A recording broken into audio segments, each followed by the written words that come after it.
Հերթական լավ լուրի մասին։ Օրդներ, եղբայրներ, հավաք ընկերներ, Ժոր գտողություն։ վարչապետի հետ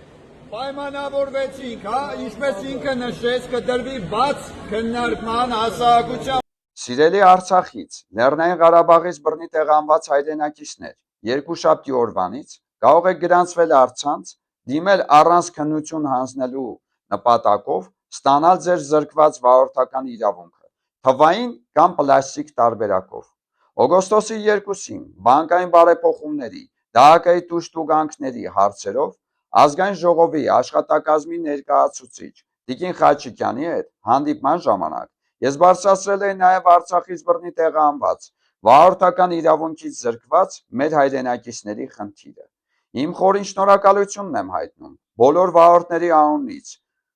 վարչապետ Նիկոլ Փաշինյանին մայիսի 16-ին մեր հանդիպման և քննարկման և Ազգային ժողովի նախաձեռնության ընդունման համար, ինչպես նաև ՆԳՆ նախարար Տիկին Արփինե Սարգսյանին։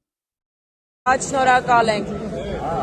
Միշտ այսենց մեր ժողովուրդը Երբ բարձրաձայնված խնդիրը դառնում է իրական լուծում, սա է աշխատանքի արդյունքը։ Աստված պահապան մեր հայրենակիցներին։ Հարգանքով հանուն ժողովրդավար պետականության կուսակցության նախագահ Արսեն Սարգսյան։